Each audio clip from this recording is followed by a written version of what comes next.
بسم اللہ الرحمن الرحیم. ڈیئر ویورز، السلام علیکم. محمد لا ایسوسی ایٹ کی جانب سے لیکچرز کے سلسلے میں آج کا ٹاپک جو ہے وہ ہے کرمنل کیسز میں جسمانی ریمانڈ کا ٹاپک. جسمانی ریمانڈ کی جو ڈکشنری میننگ ہے وہ یہ ہے کہ the act or instance of sending something. Cases, claims or persons back to someone for further action. یا اس کو لیگل سینس میں اس طرح کہتے ہیں کہ to send a case or claim back to court or tribunal from which it came for some further action. اور more specifically فوجداری مقدمات میں ملزمان کے ریمانڈ کے حوالے سے جو اس کی ڈیفینیشن وہ یہ ہے to remit an accused person to custody after preliminary examination. یعنی کہ ریمانڈ کا لفظی مطلب یہ ہے کہ کسی کیس کو، کسی کلیم کو یا کسی شخص کو واپس بھیجنا اس جگہ سے جہاں سے وہ کسی فورم کے پاس آیا ہے، وہ فورم جو اس پرسن کو یا کیس کو ریمانڈ کرنے کا اختیار رکھتا ہے. آپ نے سنا ہوگا کہ اپیل میں بعض دفعہ اپیل منظور کر لی جاتی ہے یا نامنظور کر لی جاتی ہے، یا کہتے ہیں کہ جی کیس ریمانڈ کر دیا گیا ہے، کہ اس طرح سے اس کو ڈیل کر کے ڈیسائیڈ کیا جائے. وہ میٹر کیسز کی شکل میں ہوتا ہے. اس وقت ہم ڈسکس کریں گے ملزم کے ریمانڈ کے بارے میں، جس میں ملزم کا پرسن یا جسم کے بارے میں ڈیسائیڈ کیا جاتا ہے کہ یہ کہاں جائے گا. یہ عمومی طور پہ جو پولیس انویسٹیگیشن کرتی ہے اس سلسلے میں جب اس کو ملزم کی کسٹڈی کی ضرورت ہوتی ہے تو وہ مجسٹریٹ سے پرمیشن لے کے تو پھر اپنے پاس رکھ سکتی ہے. اس سلسلے میں سارا جو پروسیجر ہے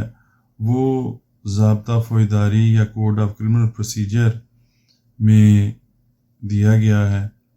اس سارے پروسیجر کو دیکھنے کے بعد جو بنیادی 3 سوالات یا نکات سامنے آتے ہیں ان کا میں پہلے ذکر کر دینا ضروری سمجھتا ہوں تاکہ اس کے مطابق پھر اس کو ہم دیکھ سکیں. اس میں پہلا سوال یہ پیدا ہوتا ہے کہ کسی بھی کیس کی تفتیش کے سلسلے میں پولیس افسر کو کس طرح اور کن حالات میں کسی شخص کو گرفتار کرنے کے اختیارات ہیں.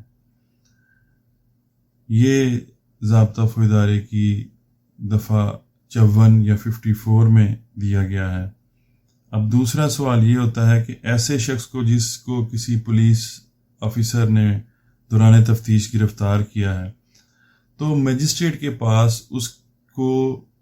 پولیس آفیسر کو اس ملزم کا جسمانی ریمانڈ دینے کے کیا اختیارات ہیں اور ان اختیارات کی ایکسٹینٹ اور کنڈیشنز کیا ہیں کہ وہ ان کو کس طرح اور کس حد تک استعمال کیا جائے گا، مجسٹریٹ کس طرح اس کو اختیار استعمال کرے گا. تیسرا ایک سوال چھوٹا سا وہ آئے گا کہ اگر کوئی شخص پہلے سے ہی کسی کیس کی تفتیش کسی کیس میں گرفتار ہو کر جیل میں جا چکا ہے تو اس کو دوبارہ جیل سے نکلوانا ہے ریمانڈ کے سلسلے میں، تو کیا اس کی کیا شرائط ہوں گی اور وہ کس طرح نکالا جا سکے گا. پہلے سوال کے جواب میں پولیس کے گرفتار کرنے کے اختیارات جو ہیں وہ دفعہ 54 ضابطہ فوجداری میں دیے گئے ہیں. وہ کافی سارے حالات ہیں جو اس دفعہ میں بیان کیے گئے ہیں. دفعہ 54 کی مکمل اسٹڈی کے لیے علیحدہ سے لیکچر رکھا جائے گا، لیکن اس وقت جو ضروری ہے، جو ریمانڈ کے لیے ضروری ہے، وہ حالات جو ہیں وہ یہ ہیں کہ دفعہ 54 کے مطابق جب police officer during investigation of a case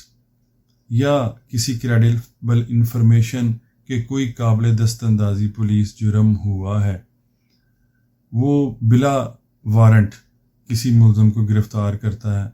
تو وہ جو گرفتاری ہے بلا وارنٹ، اس کے بارے میں جو ہے وہ اس لیکچر میں ذکر کیا جائے گا، کیونکہ ریمانڈ کے ریلیٹڈ اس کا ذکر کر دیا جانا کافی ہوگا۔ ریمانڈ کو ڈیل کرنے کے لیے ضابطہ فوجداری میں 2 دفعات ہیں، ایک 167 اور دوسری 344۔ ابتدا میں ہی یہ میں بیان کر دوں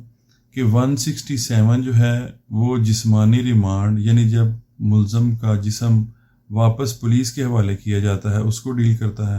اور 344 اس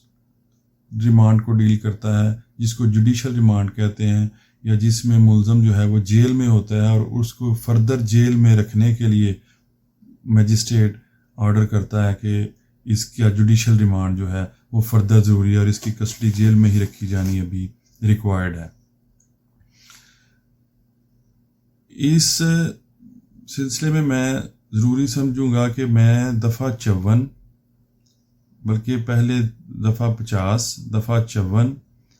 دفعہ 61، دفعہ 62 جو ہے وہ میں مختصر الفاظ میں بیان کر دوں، کیونکہ ریمانڈ کی جو ریکوائرمنٹس ہیں اور ریمانڈ کا جو اختیار ہے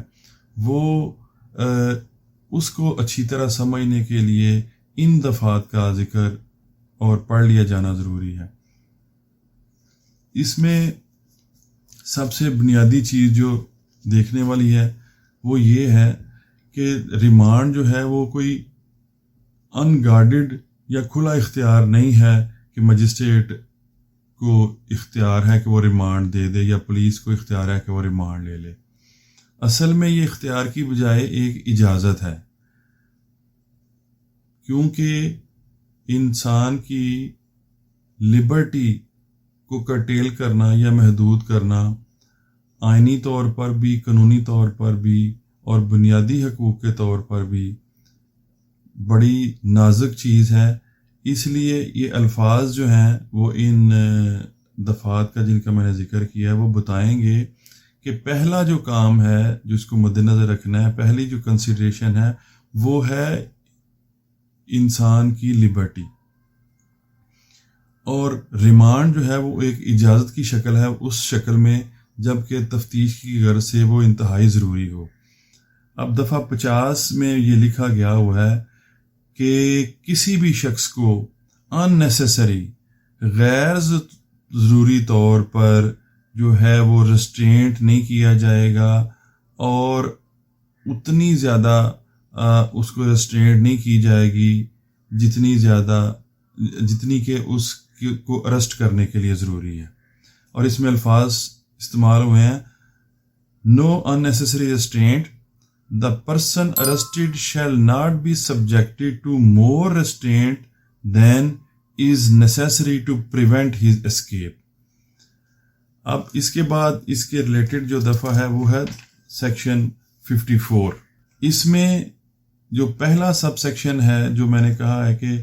اس وقت وہ ہمیں ضروری ہے، when police may arrest without warrant, any police officer may, without an order from a magistrate and without a warrant, arrest any person who has been concerned in any cognizable offence or against whom a reasonable complaint has been made or credible information has been received or a reasonable suspicion exists of his having been so concerned۔ یعنی کہ کوئی credible information یا reasonable suspicion ہوگا تو پھر ہی اس کو گرفتار کیا جائے گا، یا جس کے خلاف کوئی کاگنیزیبل اوفینس کا مقدمہ درج ہو چکا ہے ان کو گرفتار کیا جائے گا۔ اب اس میں جو ایسی گرفتاری جب سیکشن 54 کے تحت کر لی جائے تو پہلی پابندی جو انویسٹیگیٹنگ آفیسر پہ ہے وہ کیا ہے؟ وہ یہ ہے کہ کسی کو بھی کسی کیس میں گرفتار کیا گیا ہے سیکشن 61 کے مطابق وہ وداؤٹ ان نیسیسری ڈیلے جو بھی اس نے تفتیش کرنی ہے وہ مکمل کرے گا، اور اس کے لیے سیکشن 61 میں 24 گھنٹوں کا ٹائم دیا گیا ہے، اور 24 گھنٹوں کے ٹائم میں اگر وہ پورا نہیں کرتا تو پھر اس سیکشن 61 میں اس کو پرمیشن دی گئی ہے کہ وہ ایک سیکشن 167 کے تحت میجسٹریٹ کے پاس جائے اور پرمیشن لے اس کی کسٹڈی فردر اپنے پاس رکھنے کے لیے، اور اس کے لیے اس الفاظ جو استعمال ہوئے ہیں وہ ہیں کہ in the absence of a special order of a magistrate under section 167، ایسے کسی آرڈر کی غیر موجودگی میں وہ اس کی کسٹڈی اپنے پاس نہیں رکھ سکے گا۔ اور سیکشن 62 میں یہ بتایا گیا ہے کہ جب بھی یہ کوئی شخص بلا وارنٹ گرفتار کیا جائے گا تو وہ فوری طور پہ اس کی اطلاع جو ہے وہ ڈسٹرکٹ میجسٹریٹ کو اور سپرنٹینڈنٹ آف پولیس اور لوکل گورنمنٹ آرڈیننس جب تھا تب ضلع ناظم کو بھی اطلاع کرنے کی ضرورت تھی کہ اس کو گرفتار کیا گیا ہے۔ اب ہم دیکھیں گے کہ سیکشن 161 کے تحت کیا اختیارات ہیں اور کیا شرائط ہیں ان کی اختیارات کو استعمال کرنے کی۔ 167 کے تحت کوئی بھی پولیس آفیسر اگر کسی ایسے ملزم کا ریمانڈ لینا چاہتا ہے جس کو کہ پہلے بتایا گیا کہ اس نے بلا وارنٹ گرفتار کیا ہے، تو اس کے پاس 24 گھنٹے ہیں کہ وہ سیکشن 61 کے مطابق 24 گھنٹوں میں جو بھی اس نے تفتیش کرنی ہے وہ مکمل کرے۔ اگر وہ تفتیش مکمل نہ ہو سکے اور اس نے میجسٹریٹ کے پاس اس کو پیش کرنا ہو تو کیا کیا ریکوائرمنٹ ہوں گی؟ وہ ریکوائرمنٹ ویل فاؤنڈیڈ انفارمیشن اور ایلیگیشن ہوگی اگر اس ملزم کے خلاف، تو پھر وہ اس کو پیش کر سکے گا فردر ریمانڈ کی درخواست کے ساتھ۔ اگر ایسا نہیں ہوگا تو پھر وہ پیش نہیں کر سکے گا، اور میجسٹریٹ نے یہ دیکھنا ہوگا کہ ایک تو ویل فاؤنڈیڈ ہے، اور جس کو پولیس آفیسر ویل فاؤنڈیڈ قرار دے رہا ہے ان کے بارے میں اس کے پاس ریزن ٹو بیلیو ہے کہ ہاں یہ واقعی ویل فاؤنڈیڈ ہے، یہ اس کی اپسی ڈکسی نہیں ہوگی کہ اس کا خیال ہے کہ یہ کوئی کریڈیبل انفارمیشن ہے یا ایویڈنس سفیشینٹ موجود ہے، تو اس کو میجسٹریٹ بھی سمجھنے کا پابند ہوگا، اس کے لیے وہ خود انکوائر کرے گا۔ اور جب یہ چیزیں موجود ہوں تو پھر ایس ایچ او یا سب انسپیکٹر،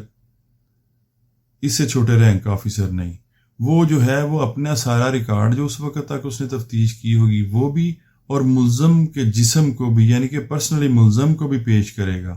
اگر یہ دونوں چیزیں نہیں ہوں گی، مکمل ریکارڈ پیش نہیں کرے گا یا ملزم کو پیش نہیں کرے گا، تو پھر میجسٹریٹ کے پاس کوئی اختیار نہیں ہے کہ وہ اس کا ریمانڈ جو ہے وہ پولیس آفیسر کو دے۔ اب 167(2) میں جو میجسٹریٹ کی ذمہ داریاں ہیں وہ ہے کہ پہلے نمبر پہ وہ دیکھے گا کہ اس نے 167(1) میں جو پولیس کے اوپر ذمہ داریاں ہیں ساری اس نے پوری کی ہیں کہ نہیں کی۔ اور اب جس میجسٹریٹ کے پاس وہ اختیار پیش کرے گا پولیس آفیسر ریمانڈ کے لیے، اس کے لیے ضروری نہیں ہے کہ وہ میجسٹریٹ جو ہے وہ اس مقدمے کو سننے کا بھی اختیار رکھتا ہو۔ اس کے لیے ضروری کیا ہے 167(2) کے تحت کہ وہ ایک فرسٹ کلاس میجسٹریٹ ہونا چاہیے، یا سیکنڈ کلاس میجسٹریٹ ہو تو اس کو پروونشل گورنمنٹ نے اسپیسیفکلی اختیار دیا ہو ریمانڈ کی اپلیکیشن سننے کا اور ریمانڈ گرانٹ کرنے کا، اور تھرڈ کلاس میجسٹریٹ کو کسی شکل میں اختیار نہیں ہے ریمانڈ کی اپلیکیشن انٹرٹین کرنے کا یا ریمانڈ دینے کا۔ اب سیکشن 167 میں جو سب سے اہم دوسری چیز بیان کی گئی ہے وہ یہ ہے کہ میکسیمم وہ 15 ڈیز کا جو ہے وہ ریمانڈ دے سکتا ہے۔ اس میں در حقیقت پہلے وہ 24 گھنٹے بھی انکلوڈیڈ ہیں، ان ٹوٹل 14 ڈیز کا ہوتا ہے تو چونکہ اس نے جب کسٹڈی الاؤ کرنی ہوتی ہے تو 24 گھنٹے پہلے ہو چکی ہیں، تو اس کو کہتے ہیں کہ یہ ٹوٹل پیریڈ جو ہے وہ 15 ڈیز سے زیادہ نہیں ہوگا. اور اس میں جو خصوصیت کے ساتھ ذکر کیا گیا ہے کہ 14 دن کا جو اختیار ہے وہ اس طرح نہیں استعمال کرے گا کہ پولیس نے 14 دن کے ریمانڈ کی اگر ریکویسٹ کی ہے تو وہ فوری طور پہ 14 دن کا ریمانڈ الاؤ کر دے. وہ اس میں واضح طور پہ لکھا گیا ہے کہ وہ ٹائم ٹو ٹائم 14 دن کے لیے اس کی کسٹڈی جو ہے ملزم کی وہ میجسٹریٹ کو پولیس آفیسر کو دے سکتا ہے، جس کی لینگویج سے یہ واضح ہے کہ وہ ایٹ اے ٹائم اکٹھی 14 دن کے لیے کسٹڈی نہیں دے گا، بلکہ اس پیریڈ کو تقسیم کر کے ٹائم ٹو ٹائم 1 دن کا، 2 دن کا، 3 دن کا ریمانڈ دے سکتا ہے، تاکہ جب دوبارہ اس کے پاس پیش ہو 3 دن کے بعد تو اس کی پروگرس دیکھ سکے کہ کیا یہ جو 3 دن کے لیے ملزم کو پولیس آفیسر کے حوالے کیا گیا تھا وہ اس میں کوئی انویسٹیگیشن میں پروگرس ہوئی ہے یا صرف اس ملزم کو صرف ڈیٹین کر کے ہی رکھا گیا ہے. اب جب کوئی ایسا مجسٹریٹ جس کا اختیار نہیں ہے کیس کو سننے کا وہ ریمانڈ ٹائم ٹو ٹائم دے رہا ہے، اب ایک سٹیج ایسی آ جاتی ہے کہ وہ سوچتا ہے کہ یہ اب اس کا فردر ریمانڈ پولیس کی انویسٹیگیشن کی پروگرس میں نہیں دینا چاہیے، اگرچہ کہ پولیس والا جو ہے وہ یہ ریمانڈ مانگ رہا ہے. تو پھر اگر وہ ایسا مجسٹریٹ ہے جس کے پاس اس کو کیس کو سننے کا اختیار نہیں ہے، یا دفعہ 190 ضابطہ فوجداری کے تحت اس کو یہ اختیار بھی نہیں ہے کہ وہ اس کورٹ میں کیس بھیجے جس کو وہ کیس سننے کا اختیار ہے، تو پھر وہ مجسٹریٹ کیا کرے گا؟ پھر وہ مجسٹریٹ اگرچہ 14 دن کے ریمانڈ میں ابھی کچھ دن باقی ہوں اور ریمانڈ دیا جا سکتا ہو، لیکن وہ سمجھتا ہو کہ ریمانڈ اب نہیں دیا جانا چاہیے، تو پھر وہ فارورڈ کرے گا، آرڈر کرے گا کہ اس ملزم کو بھی اور کیس کی فائل کو بھی فارورڈ کیا جائے اس میجسٹریٹ کے پاس جس میجسٹریٹ کو کیس کو سننے کا یا کسی اس کیس کو سننے کا اختیار سماعت رکھنے والی عدالت میں کیس بھیجنے کا اختیار ہو، اس میجسٹریٹ کے پاس وہ کیس پھر وہ پیش کیا جائے اور وہ پھر فیصلہ کرے گا کہ مزید ریمانڈ دینا ہے یا اس کو جیل میں بھیج دینا ہے، فزیکل ریمانڈ مزید نہیں دینا. اب اس طرح کی جو کسٹڈی ہے اس کو فزیکل ریمانڈ کہتے ہیں اور یہ 167 کے تحت ڈیل ہوتا ہے. تیسرا جو پوائنٹ تھا وہ یہ تھا کہ کیا اگر کوئی ملزم کسی کیس میں پہلے جیل میں جا چکا ہے، وہ کیس زیر سماعت ہے مجسٹریٹ کے پاس، تو کیا کسی دوسرے کیس میں اس کو اس کا ریمانڈ لیا جا سکتا ہے کہ نہیں لیا جا سکتا؟ اس کا ریمانڈ لیا جا سکتا ہے، لیکن اس ملزم کا ریمانڈ کسی دوسرے کیس میں لینے کے لیے یہ لازمی ہوگا کہ پرمیشن اس کورٹ سے لی جائے جس کیس میں اس کا پہلا ٹرائل چل رہا ہے، کیونکہ جیل میں وہ ملزم جو ہے وہ اسی ٹرائل کورٹ کے حکم سے جیل میں رکھا جاتا ہے، اور جس کورٹ کے حکم سے جیل میں رکھا گیا ہے اس کی پرمیشن ضروری ہے اس کو اس جیل سے کسی دوسرے کیس میں نکلوانے کے لیے. یہ جو لا ہے وہ PLD 1977 لاہور صفحہ 1400 میں دیا گیا ہے، PLD 1997 لاہور پیج 1400 اور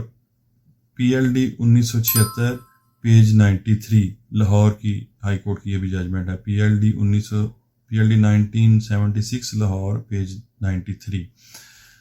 اب اس طرح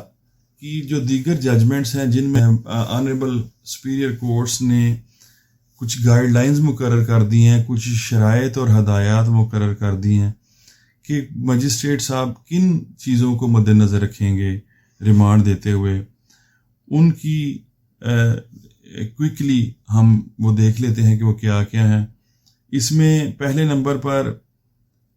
جو آنریبل سپیریئر کورٹس نے لے ڈاؤن کیا ہے وہ یہ ہے کہ اس میں جتنا مختصر ترین وقت ریمانڈ ریکوائرڈ ہو وہ مقصد حاصل کرنے کے لیے جو انویسٹیگیشن آفیسر کہہ رہا ہے کہ اس مقصد کے لیے مجھے ریمانڈ چاہیے، اس مقصد کے حصول کے لیے جتنا مختصر وقت ریکوائرڈ ہو مجسٹریٹ کے سمجھ کے مطابق وہ کم سے کم وقت کے لیے اس کا ریمانڈ دینا چاہیے. دوسرا ہدایت یہ ہے کہ یہ جو میجسٹریٹ صاحب کی ڈیوٹی ہے ریمانڈ دینے کی، یہ کوئی میکینیکل یا پوسٹ آفس فنکشن نہیں ہے کہ میجسٹریٹ کے پاس پولیس والا اپلیکیشن ریمانڈ کی لے کے آیا اور اس نے کہا کہ جی ہمیں ریمانڈ چاہیے، اور میجسٹریٹ صاحب پولیس کی ہیلپ کرنے کے لیے کہیں گے کہ ہاں جی آپ کو ریمانڈ دیا جاتا ہے۔ اس کو سختی سے منع کیا گیا ہے، اور یہ کہا گیا کہ میکینیکل انداز میں نہیں ریمانڈ دیا جائے گا، بلکہ اس کی وجوہات تحریر کی جائیں گی، اور ساتھ اس کی پابندی ہے کہ جسمانی ریمانڈ جب دیا جائے گا تو اس ریمانڈ آرڈر کی ایک نقل فوری طور پہ سیشن جج کو بھجوائی جائے گی۔ اور یہ جو ہے بہت ساری ججمنٹس کے علاوہ اس پر سختی سے عمل کرنے کے لیے PLD 2018 Lahore page 151، PLD 2018 Lahore page 151 میں بھی سختی سے اس ہدایت پر عمل کرنے کی حکم دیا گیا ہے۔ پھر یہ ہے کہ اگر 15 دن میں چالان نہ پیش کیا جائے تو میجسٹریٹ جو ہے وہ ان اپروپریٹ کیسز ضمانت کر سکتا ہے without application filed by the accused, اور 15 دن کے بعد میجسٹریٹ ریمانڈ نہیں دے گا جب تک کہ وہ 344 کی اپلیکیشن پولیس آفیسر فائل نہ کرے، کیونکہ 15 دن مکمل ہونے کے بعد 167 کے تحت اختیار میجسٹریٹ کا ختم ہو جاتا ہے ریمانڈ کرنے کا، تو جب تک پولیس والے 344 کی اپلیکیشن نہ دیں وہ ریمانڈ نہیں دے گا۔ نیکسٹ جو ہدایت ہے اس میں یہ ہے کہ میجسٹریٹ ریمانڈ دینے سے پہلے پوری انویسٹیگیشن دے کے یہ غور کرے گا کہ کیا ملزم کے خلاف کافی مواد موجود ہے اور کیا مزید ریمانڈ دینے سے کچھ مٹیریل اویلیبل ہونے کا چانس ہے کہ نہیں۔ اگرچہ کہ ریمانڈ کافی مواد موجود ہو ملزم کے خلاف، لیکن مزید مٹیریل یا ایویڈنس کلیکٹ ہونے کا امکان نہ ہو تو پھر بھی وہ ریمانڈ جسمانی نہیں دے گا۔ اس میں ملزم کو پورا اختیار ہے کہ وہ خود یا اپنے وکیل کے ذریعے آبجیکشن کرے، اعتراضات کرے کہ جی میرے کیس میں ایسی صورتحال نہیں ہے کہ میرا جسمانی ریمانڈ پولیس کو دیا جائے، اور میجسٹریٹ اس سلسلے میں پورا ٹائم دے گا کہ وہ اس کو اعتراضات کرے۔ یہ لاہور ہائی کورٹ کے ہی ایک ججمنٹ میں PLD 1969 لاہور پیج 1020 میں اس کی سختی سے حکم دیا گیا کہ اس کو مد نظر رکھا جائے، اور جو اعتراضات کرے اس کو میجسٹریٹ صاحب لکھ کر، اور اگر اعتراضات رد کرتے ہیں تو اس کی وجوہات بھی ریمانڈ آرڈر میں وہ لکھیں گے۔ پھر یہ ضروری نہیں ہے کہ ان اینی کیس ہر شکل میں جو ہے وہ 14 دن ریمانڈ پورا کرنا ہے۔ اگر میجسٹریٹ صاحب نے ایک دفعہ ریمانڈ دیا ہے اور نیکسٹ ٹائم جب پولیس آفیسر وہ پیش کرتا ہے میجسٹریٹ صاحب کے پاس کہ جی مجھے فردر ریمانڈ چاہیے، تو وہ اس کی پچھلی پروگرس دیکھیں گے۔ اگر اس نے کوئی پروگرس نہیں کی یا میجسٹریٹ صاحب کی سیٹسفیکشن نہیں ہے کہ یہ ایک جینوئن ایفرٹ ہے کلیکٹ کرنے کی ایویڈنس کو، تو پھر وہ فردر ریمانڈ نہیں دیں گے اور اس کو جیل میں بھیج دیں گے، یعنی کہ جسمانی ریمانڈ نہیں دیں گے بلکہ جوڈیشل ریمانڈ پہ بھیج دیں گے۔ یہ حکم 2005 Pakistan criminal law journal page 1709 میں آنریبل لاہور ہائی کورٹ میں اس پروسیس پر سختی سے عمل کرنے کا حکم دیا ہوا ہے۔ اب مجسٹریٹ کو جب یہ واقعات ہوئے پھر یہ ہائی کورٹ کو کہنا پڑا کہ مجسٹریٹ صاحب جو ہیں وہ پولیس اسٹیشن پہ جا کے ریمانڈ نہیں دے سکتے، مجسٹریٹ صاحب اپنی ریزیڈنس پہ ریمانڈ نہیں دے سکتے، اور جس ملزم کا ریمانڈ جو ہے وہ پولیس آفیسر نے لیا ہے وہ اس ملزم کو پولیس آفیسر پولیس اسٹیشن کے علاوہ کہیں نہیں رکھ سکتا، اور پولیس اسٹیشن اس جگہ کو قرار دیا گیا ہے ضابطہ فوجداری کی دفعہ 4 سب سیکشن 1 کلاس ایف کے مطابق، جس کو اس سیکشن کے تحت جاری شدہ نوٹیفیکیشن کے ذریعے نوٹیفائی کیا جائے کہ یہ جو جگہ ہے، یہ جو بلڈنگ ہے، یہ پولیس اسٹیشن ہے، تو اس بلڈنگ کے علاوہ ریمانڈ پہ موجود ملزم کو کہیں اور کنفائن نہیں کیا جا سکتا۔ یہ حکم جو ہے وہ سختی سے PLD 1965 لاہور پیج 324 میں آنریبل لاہور ہائی کورٹ نے کہا کہ اس پر سختی سے عمل کیا جائے گا۔ اب یہ جسمانی ریمانڈ کی جو 167 اس کو ڈیل کرتا ہے، یہ مکمل ہونے کے بعد جو نیکسٹ آتا ہے جوڈیشل ریمانڈ کا، اس کو 344 ضابطہ فوجداری ڈیل کرتا ہے، لیکن اس میں اس وقت تک بات کی صحیح طرح سمجھ نہیں لگے گی جب تک ہم 173 CRPC کو بھی تھوڑا سا اس کی سینس بھی نہ دیکھ لیں۔ جسمانی ریمانڈ 14 دن کا ہے، اور 14 دن کے اندر ہی، بلکہ جسمانی ریمانڈ تو ملزم کے گرفتار ہونے کے بعد 14 دن کا ہے، لیکن 173 کے مطابق FIR درج ہونے کے 14 دن کے اندر اور with the permission of the court of magistrate 3 دن مزید مل سکتے ہیں۔ 17 دن کے اندر نامکمل یا مکمل چلان پیش کرنا اس کیس کا SHO کی ڈیوٹی ہے۔ اب ادھر چلان کو پیش کرنے کا وقت آ چکا ہوتا ہے 14 دن، اگر FIR درج ہونے کے فوراً بعد ہی ملزم گرفتار ہو جائے، اور ساتھ ہی اس کی کسٹڈی کے بھی 14 دن پورے ہو چکے ہوتے ہیں، اور چلان کی 173 سب سیکشن 5 میں SHO کے لیے ضروری ہے کہ وہ چلان کی رپورٹ 14 دن یا پرمیشن کے ساتھ 3 دن مزید لے کے 17 دن کے بعد جب پیش کرے، تو جو گواہان ہیں سوائے جو پبلک کے گواہان ہیں، ان گواہان کو بھی ساتھ ہی میجسٹریٹ صاحب کی روبرو پیش کرے کہ اس کیس میں یہ گواہان ہیں۔ اس کا مطلب یہ ہے کہ قانوناً جب 173 کی رپورٹ پیش ہوتی ہے تو اسی وقت گواہان بھی پیش ہو جاتے ہیں۔ اگر یہ بات ہم نہیں سمجھیں گے تو پھر ہمیں یہ سمجھ نہیں لگے گی کہ 167 کے فوراً بعد 344 کیسے عمل میں آ جاتا ہے اور کورٹ کی تاریخیں کیسے شروع ہو جاتی ہیں۔ اب 173 کے تحت جب چلان اور گواہان پیش کرتا ہے کورٹ آف میجسٹریٹ میں، تو میجسٹریٹ صاحب 2 کام کرتے ہیں۔ اگر وہ ان کا اپنا قابل سماعت کیس ہو تو وہ اسی وقت کیس جو ہے وہ کریں گے، اگر کسٹڈی میں ہے ملزم اس کو بلائیں گے، اس کو بیانات کی نقول تقسیم کریں گے اور فرض جرم کی ڈیٹ مقرر کر دیں گے۔ اگر وہ ان کے قابل سماعت کیس نہیں ہے تو وہ 190 ضابطہ فوجداری کے تحت اگر وہ کورٹ آف سیشن کے ٹرائیبل کیس ہے تو ادھر بھیج دیں گے، ادھر ہی ساتھ گواہان جائیں گے اور وہ کورٹ جو ہے اسی وقت کیس کا ٹرائل وہ کمنس کرے گی۔ اسی لیے دفعہ 344 کے الفاظ پڑھنا بہت ضروری ہیں کہ اس میں کمنسمنٹ اور پوسٹ پون کرنے کی دونوں کا ذکر کیا گیا ہے۔ 344 اس طرح ہے: پاور ٹو پوسٹ پون اور adjourn proceedings if from the absence of a witness or any other reasonable cause it becomes necessary or advisable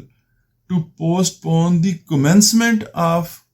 or adjourn any inquiry or trial, the court may, if it thinks fit, by order in writing stating the reasons therefor, from time to time postpone or adjourn the same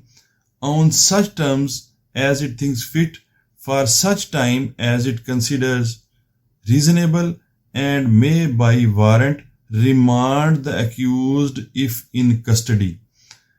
اب یہ custody میں ہے، اس کو جسمانی remand نہیں اس ملزم کا دیا گیا، اس کو 344 کے تحت جیل میں بھیجا جائے گا، اور پابندی کسٹڈی میں ملزم کے لیے یہ ہے کہ اس کو جو ملزم کسٹڈی میں ہے اس کو 14 دن سے زیادہ مجسٹریٹ کے روبرو پیش ہونے کے بغیر جیل میں نہیں رکھا جا سکتا۔ سب سیکشن 2 میں یہ پابندی ہے کہ provided that no magistrate shall remand accused person to custody under this section for a term exceeding 15 days at a time، یعنی کہ جو جسمانی ریمانڈ کا میکسیمم پیریڈ ہے اسی طرح اس کے بھی 15 ڈیز مقرر ہیں. تو فزیکل ریمانڈ کی ریکوائرمنٹ 167 کے تحت، اور جب وہ چلا جائے گا جوڈیشل ریمانڈ پہ تو اس کے بعد اس کو اپلائی کریں گے 344 کی پروویژنز، اور اس کو کہا گیا ہے کہ چلان پیش ہو جانے کے بعد 15 دن جسمانی ریمانڈ کے مکمل ہونے کے بعد اس وقت تک میجسٹریٹ صاحب جیل میں رکھنے کے لیے بھی پولیس کی درخواست منظور نہیں کریں گے جب تک کہ وہ ریزنز لکھ کے 344 ضابطہ فوجداری کی درخواست نہ دیں. اس سلسلے میں جو بہت ساری ججمنٹ ہیں جن میں گائیڈنگ پرنسپلز بیان کیے گئے ہیں، لیکن ریناؤنڈ جج صاحب محمد منیر خان صاحب، جسٹس محمد منیر خان صاحب کی ایک ججمنٹ ہے جو 1984 Pakistan criminal law general page 2588 Ghulam Sarwar and اندر ورسز دا اسٹیٹ، اس میں ریمانڈ کے لیے گائیڈ لائنز اور گائیڈنگ پرنسپل دیے گئے ہیں. میرا یہ خیال ہے کہ ریمانڈ کی پوزیشن کو سمجھنے کے لیے، ریمانڈ کے بارے میں قانون اور گائیڈ لائنز کو سمجھنے کے لیے یہ ججمنٹس جو ہے وہ ضرور پڑھ لینی چاہیے along with the rules and orders جو ہیں ہائی کورٹ کے اس ریمانڈ کے بابت. ڈیئر ویورز، مجھے امید ہے کہ آج کی اس اسٹڈی سے ریمانڈ کے بارے میں جو پولیس کا جسمانی ریمانڈ لیتی ہے ملزمان کا اور میجسٹریٹ کے جو اختیارات ہیں اس بارے میں ہمارے علم میں کچھ اضافہ ہوا ہوگا. اپنا بہت زیادہ خیال رکھیے. اللہ حافظ.